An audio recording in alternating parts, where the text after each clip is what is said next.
नमस्कार दोस्तों। चंद education for you के ऑनलाइन क्लासेस में आप सबका हार्दिक स्वागत है। दोस्तों, आज का क्लास हमारा वैदिक युगीन शिक्षा व्यवस्था के ऊपर है, जो यह बीटीसी या डीएलएड फर्स्ट ईयर के सेकेंड सेमेस्टर के प्रथम प्रश्न पत्र प्रारंभिक शिक्षा वर्तमान भारतीय समाज एवं प्रारंभिक शिक्षा के ऊपर निर्भर है।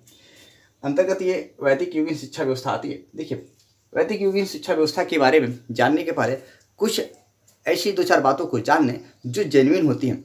जैसे हमारी जो वैदिक युगीन शिक्षा व्यवस्था थी, यह पूरी तरह वेदों पर आधारित थी। जो हमारा सबसे प्राचीन वेद था ऋग्वेद। ऋग्वेद में चारों वेदों के ऋग्वेद के अनुसार हमारी जो समाज की व्यवस्था थी, यह चार भागों में विभाजित थी। जैसे हमारी जीवन के चार भाग थे। पहला ब्रह्मचर्य था, गृहस्थ था और ब्रह्मचर्य, गृहस्थ,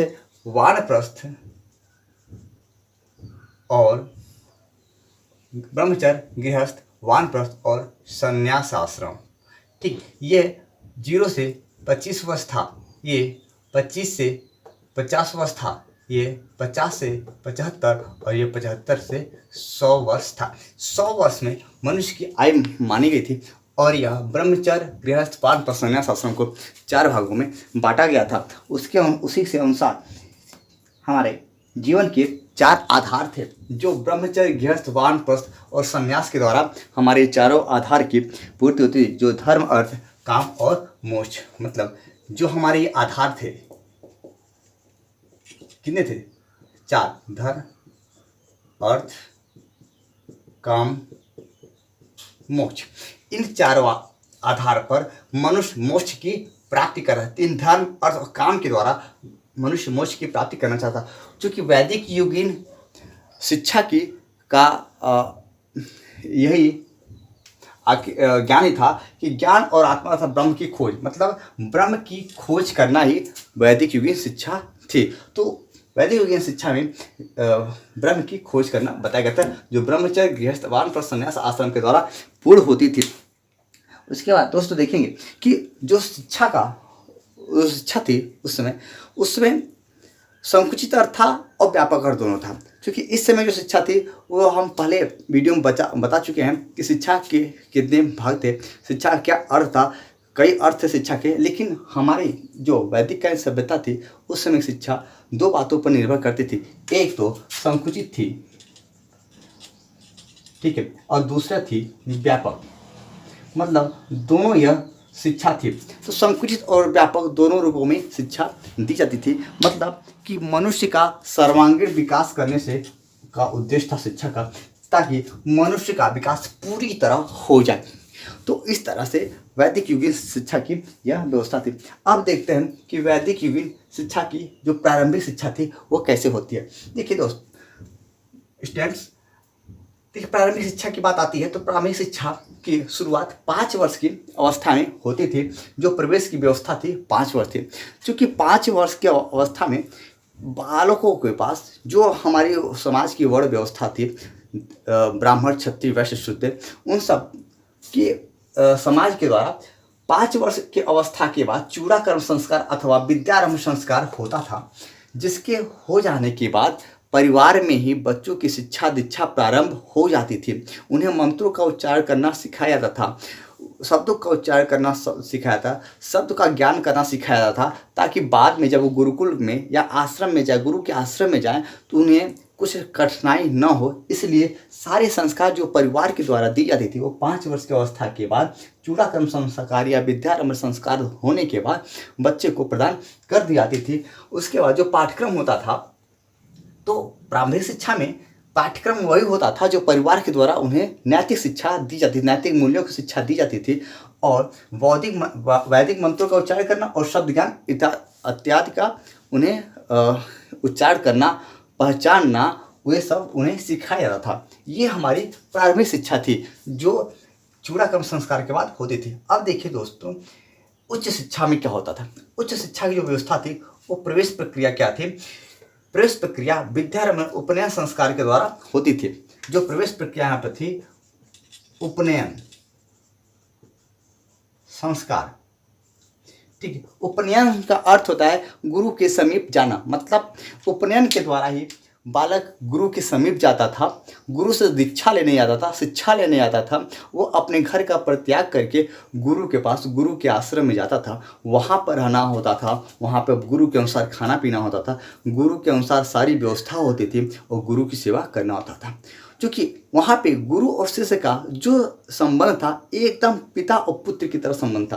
तो इसलिए दोस्तों पिता और पुत्र की तरह संबंध निभाते थे और वो उपनयन संस्कार के बाद गुरु के साथ उनके आश्रम में चले जाते थे। अब देखिए वहाँ पे शिक्षण सत्र व समय क्या था। मतलब जो शिक्षण सत्र था, जो इनका समय था, जैसे हमारे यहाँ क्या होता है कि एक पूरे साल का सिलेबस तैयार रहता है कि हमारे पूरे साल तक सिलेबस जो पढ़ने की प्रक्रिया है वो चलती रहती थी।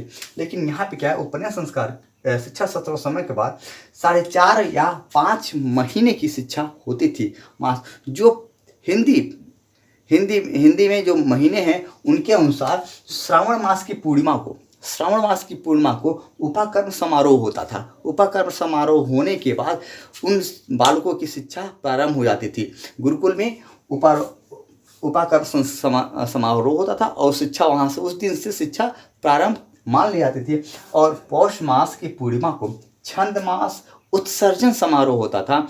उस समय जो भी शिक्षा दीक्षा होती थी रुक जाती थी, ताकि बच्चा 4 महीने या 5 महीने तक शिक्षा दीक्षा लेता था। उसके बाद वो गुरुकुल आश्रम में रहता था। फिर जब श्रावण मास आती थी फिर उनकी शिक्षा प्रारंभ होती थी। अब देखिए जो विद्यालय क्या है, जैसे हमारे यहाँ विद्यालय होता था कि विद्यालय में जाए पढ़िए। तो विद्यालय से हमारा तात्पर्य उस समय होता था कि गुरु आश्रम या गुरुकुल या परिषद या सम्मेलन। मुख्य रूप से 2 थे, गुरु आश्रम और गुरुकुल। गुरुकुल में शिक्षा लेने बच्चे जाते थे, गुरु के पद समीप रहते थे और वहाँ पे सब कुछ करने के बाद अपना सब कुछ दीक्षा उच्छा देते थे। फिर परिषद होता, फिर सम्मेलन होता था। अब आते हैं, देखते हैं कि पाठ्यक्रम कैसा होता था। इसे पाठ्यक्रम की बात आती है तो पाठ्यक्रम पहले बताती है कि ऋग्वेद के, यजुर्वेद के, सामवेद के और अथर्ववेद के अनुसार पूरी पाठ्यक्रम निर्धारित की जाती थी। पाठ्यक्रम निर्धारित करने में 2 बात आती थी, एक परा और दूसरा अपरा। जो परा था वो पारलौकिक था, मतलब ब्रह्म की प्राप्ति करना। किसके द्वारा? हम वेद, पुराण, दर्शन के द्वारा, अपने ज्ञान के द्वारा हम परम ब्रह्म परमेश्वर की प्राप्ति करने के उद्देश्य से परा विद्या हमारी दी जाती थी। यह परा विद्या होती थी। अपरा विद्या क्या होती थी?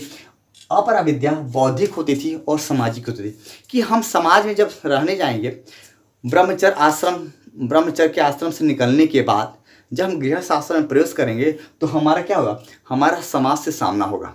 हम समाज में अपने आप को ढालेंगे कैसे समाज में रहेंगे, कैसे समाज के नियमों का पालन करेंगे और इत्यादि सभी कार्य को करने के नीति शास्त्र, अर्थशास्त्र, तर्कशास्त्र, कला, संगीत, चिकित्सा शास्त्र आदि सभी की विद्या अपरा विद्या में दी जाती थी। सभी की शिक्षा दी जाती थी, जिससे उनका बौद्धिक विकास होता था और सामाजिक विकास होता था।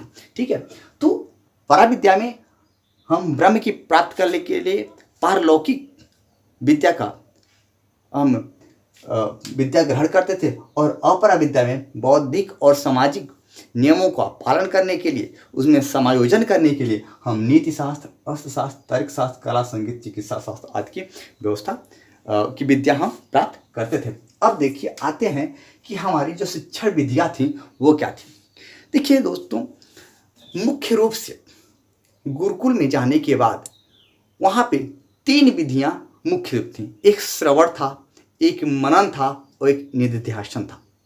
श्रवण करना मतलब गुरु के द्वारा निकली हुई शब्दों का, वाक्यों का सुनना, फिर उन बातों का मनन करना, फिर मनन करने के बाद उस बात का अपने जीवन में लागू करना, मतलब निधिध्यासन करना, उनका ध्यान लगाना कि गुरुदेव ने कैसे किस बात को किस लिए कहा था। मतलब हम क्या करते हैं कि जैसे हम लोग स्वाध्याय करते हैं, कुछ पढ़ा हुआ कॉलेज की नोट्स लेकर के फिर घर आकर पढ़ते हैं, स्वाध्याय करते हैं, वही निधिध्यासन मतलब गुरु की बातों का श्रवण करने के बाद मनन करने के बाद निधिध्यासन करते थे, देखते थे कि हाँ यह सही है या गलत है। ठीक है, तो मुख्य रूप से श्रवण मनन और निधिध्यासन यह मुख्य रूप से तीन ही थे शिक्षण विधियाँ। लेकिन उसके अलावा भी जो 2-4 विधियाँ और थी, जैसे प्रवचन हो गया, मौखिक हो गया, व्यवहारिक हो गया, विवेचन हो गया, स्वाध्याय हो गया, शास्त्रार्थ हो गया एवं चिंतन मनन एवं ध्यान धारण। मतलब मौखिक प्रवचन जो प्रवचन के द्वारा दे दिया था, मौखिक दिया जाता था, व्यवहारिक जो व्यवहारिक रूप से कार्य किया जाता था वो हमारी विधियाँ थी। फिर विवेचन विधि हो गई, विवेचन के बाद किसी बात को लेकर विवेचन करना, विवेचना करना, तो विवेचना किसी बात को लेकर के, तथ्य को लेकर के उसके बारे में पूरी तरह विवेचना करना, वो हमारी विवेचन विधियाँ हो गई। फिर स्वाध्याय, जो बात हम सुनने हैं मनन करें उसका निधिध्यासन करेंगे तो हमारा क्या स्वाध्याय होता है। फिर शास्त्रार्थ मतलब कि 2-4-10 जो हमारे गुरु बैठे हैं उनके साथ या 2-4 बालक जो हमारे सहपाठी हैं उनके साथ किसी विषय को लेकर के शास्त्रार्थ करना, वाद विवाद करना, जो हमारा शास्त्रार्थ हो जाता था। फिर चिंतन मनन एवं ध्यान धारण, मतलब हम केवल बौद्धिक ही नहीं, हम अपने आंतरिक गुणों का भी विकास करते थे, हम मन को शांति देने के लिए चिंतन भी करते थे, मनन भी करते थे। तो ये बात हो गई हमारी चिंतन एवं ध्यान धारण विधि के। अब देखिए दोस्तों कि शिक्षण संस्थाएं कौन कौन सी थी। ठीक है, शिक्षण संस्थाओं के बारे में जानकारी करने के लिए हमारे पास थोड़ा हम इधर ध्यान लगाते हैं कि शिक्षण संस्थाएं हमारे क्या क्या थे। देखिए, शिक्षण संस्थान हमारे उस समय के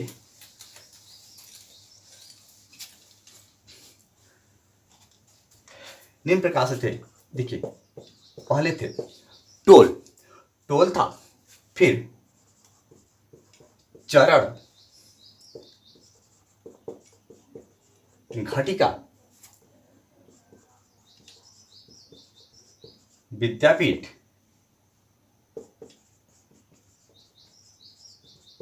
विशिष्ट विद्यालय,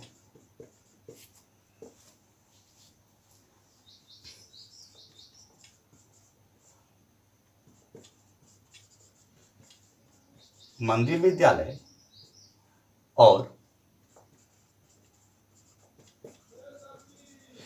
विश्वविद्यालय। देखिए, टोल क्या होता था, ये शिक्षण संस्थान थी हमारी। ठीक है, तो शिक्षण संस्थान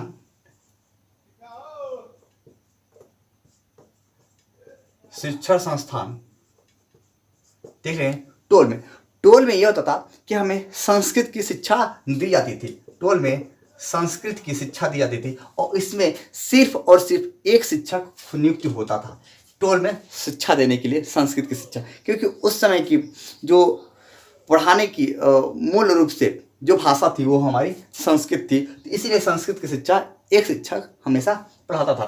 फिर देखिए, चरण में क्या होता था, चरण में वेद के एक एक अंग की शिक्षा दी जाती थी। देखिए, वेद के एक एक अंग की शिक्षा दी जाती थी, इसके लिए भी एक शिक्षक नियुक्त होता था कि वह सभी वेदों का बारी बारी से शिक्षा देगा। उसके बाद देखिए, होता था घटिका में धर्म एवं दर्शन की शिक्षा, धर्म एवं दर्शन की। अब धर्म एवं दर्शन की शिक्षा दी जाती थी। तो देखिए, धर्म एवं दर्शन दो हो गया, मतलब कि धर्म की शिक्षा देने वाला अलग शिक्षक होगा और दर्शन की शिक्षा देने वाला अलग शिक्षक, इसलिए इसमें अनेक शिक्षक होते थे, अनेक शिक्षक। ठीक है, अब देखिए विद्यापीठ क्या है, इसमें विद्यापीठ में व्याकरण एवं तर्कशास्त्र की शिक्षा दी जाती थी और इसमें भी अनेक शिक्षक होते थे, जो अलग व्याकरण की शिक्षा देने वाले अलग होते थे और तर्कशास्त्र की शिक्षा देने वाले अलग हमारे शिक्षक होते थे। दोस्तों, अब देखते हैं विशिष्ट विद्यालय। जैसे इस समय की जो विशिष्ट शिक्षा है उसी अनुरूप विशिष्ट विद्यालय उस समय होते थे और विशिष्ट विद्यालय के लिए एक विशिष्ट विषय होता था, ठीक है। और इसके लिए एक विशिष्ट शिक्षक नियुक्त होते थे जो विशिष्ट विषय की शिक्षा देते थे। विशिष्ट शिक्षक, ठीक है, ये विशिष्ट शिक्षक नियुक्त होते थे जो विशिष्ट विषय की शिक्षा देते थे। उसका देखिए दोस्तों, मंदिर विद्यालय। मंदिर विद्यालय क्या होता था कि इसमें धर्म, वेद, दर्शन, व्याकरण इत्यादि की शिक्षा दी जाती थी। और इसके लिए अनेक शिक्षक नियुक्त होते थे। धर्म, वेद, दर्शन, व्याकरण। देखिए ऊपर देखिए, वेद के लिए एक शिक्षक होते थे, धर्म दर्शन के लिए अनेक शिक्षक। उसी तरह मंदिर विद्यालय में धर्म, वेद, दर्शन, व्याकरण की शिक्षा देने के लिए अलग अलग अनेक शिक्षक नियुक्त होते थे। अब देखिए आते हैं विश्वविद्यालय की तरफ कि विश्वविद्यालय में क्या, जैसे आज के आधुनिक युग में विश्वविद्यालय में अनेक सभी विषयों की शिक्षा दी जाती थी। उसी समय विश्वविद्यालय में भी अनेक विषयों की शिक्षा दी जाती थी, जिसमें वाणिज्य होते थे, चित्रकला होती थी, वाणिज्य होती थी, चित्रकला होती थी, धार्मिक शिक्षा होती थी,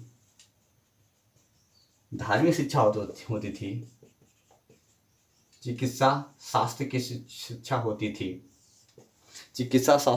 होती थी, और अनेकों अनेक तर्क शास्त्र की शिक्षा होती थी, समाज शास्त्र की शिक्षा होती थी, राजनीति शास्त्र की शिक्षा होती थी, भूगोल की होती थी। मतलब इसमें विश्वविद्यालय में अनेकों सभी विषयों की शिक्षाएं इसमें सम्मिलित होती थी, जिससे बालक जहाँ भी टोल चरण घटिका ऐसे क्रमशः करते करते अपनी शिक्षा को आगे बढ़ाता रहता था। अब देखते हैं दोस्तों, आते हैं कि इसमें परीक्षाएं कैसी होती थी। जैसे परीक्षाएं इसमें मौखिक रूप से प्रतिदिन होती थी। दूसरा कि हम आज कुछ गुरुकुल में गुरु आज पाठ पढ़ा दिए तो क्या अगले दिन मौखिक परीक्षा लेते थे कि कल हमने क्या पढ़ा था, तो कल की पढ़ाई हुई बात को आज पूछते थे, मौखिक परीक्षा होती थी, उसके बाद उन्हें अगला पाठ पढ़ाया जाता था। इस तरह से परीक्षाएं नियमित होती थी। उसके बाद अगर बालक क्या होता था कि जब गुरुकुल में ये होता था कि अब इसने स्नातक की पढ़ाई पूर्ण कर ली तो उसकी फिर एक शास्त्रार्थ होती थी। कई गुरुओं के सामने बैठा करके उनसे शास्त्रार्थ होता था, शास्त्रार्थ में पास होते थे तो फिर उन्हें उपाधि मिलती थी। देखिए अब होती है उपाधि के बारे में। जैसे स्नातक हो गए तो 24 वर्ष बीत गया तो वो क्या है, स्नातक हो गए, तो उससे उनकी उपाधियां होती थी। अब आते हैं देखते हैं उपाधियां कैसी होती थी। देखिए दोस्तों, उपाधियां जैसे ब्रह्मचर्य होता था तो ब्रह्मचर्य में 25 वर्ष ब्रह्मचर्य का समय होता था। उसी तरह जैसे उपाधियों के विवरण, उपाधियां के लिए कुछ शर्तें थी। जैसे होता था कि एक वेद का अगर ज्ञाता हो गया, बालक अगर एक वेद का ज्ञाता हो गया या उसने 12 वर्ष की शिक्षा समाप्त कर ली तो क्या होता था, स्नातक होता था। ठीक है। अगर बालक 2 वेद की शिक्षा प्राप्त कर ली, 2 वेदों का उसने अध्ययन कर लिया, 2 वेद का अध्ययन करने के बाद उसने अगर उसकी अवधि 24 वर्ष या 24 वर्ष की 2 वेद का अध्ययन किया या 24 वर्ष की शिक्षा ग्रहण की तो उसे वसु कहा जाता था। ठीक है। अगर बालक 3 वेद का अध्ययन कर लिया या 36 वर्ष की शिक्षा उसने प्राप्त कर ली तो उसे रुद्र कहा जाता था। और लास्ट में 4 वेद के ज्ञाता को या 48 वर्ष की शिक्षा प्राप्त कर ली तो उसे आदित्य कहा जाता था। और यही उपाधि थी। स्नातक की उपाधि हो गई, वसु की उपाधि हो गई, रुद्र की उपाधि हो गई और आदित्य की उपाधि हो गई। ये उपाधियां ये मौखिक परीक्षा के माध्यम से ही होती थी, जो एक एक वेद को पूर्ण करने के बाद 12 वर्ष की पढ़ाई पूर्ण करने के बाद उनसे शास्त्रार्थ होता था और उसमें शास्त्रार्थ में कई गुरु शामिल होते थे और उनसे शास्त्रार्थ होने के बाद उन्हें ये उपाधियाँ दी जाती थी।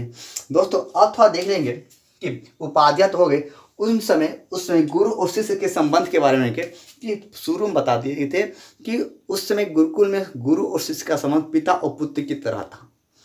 पिता प्रत्येक बालक को गुरु प्रत्येक बालक को अपने पुत्र की मानता था और प्रत्येक बालक अपने गुरु को पिता तुल्य मानते थे। वो एक परिवार की तरह अपने उसी गुरुकुल के परिवार में रहते थे और अपने संबंधों को बनाए रखते थे। दोस्तों थोड़ी दो बात और इसमें जानते हैं उसके बारे में कि उस समय वैदिक कालीन शिक्षा व्यवस्था में जो स्त्री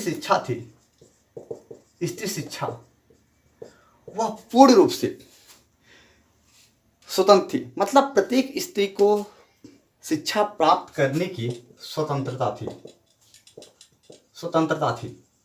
ठीक है, प्रत्येक स्त्री को शिक्षा प्राप्त करने की स्वतंत्रता थी। और उस समय जो अनुशासन था वो क्या था? वह स्व अनुशासन था।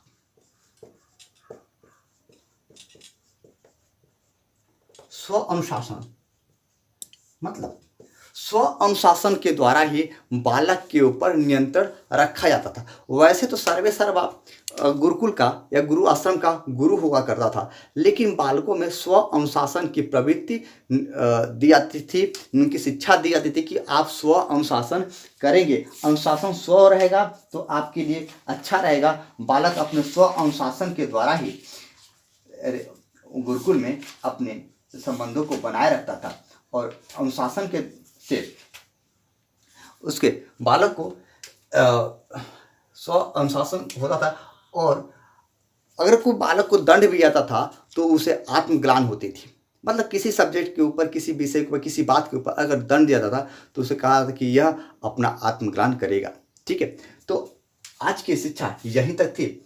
इसमें हमने वैदिक युगीन शिक्षा के बारे में समझा। अब आगे अगला क्लास में हम देखेंगे उत्तर वैदिक शिक्षा व्यवस्था के बारे में। ठीक है, धन्यवाद।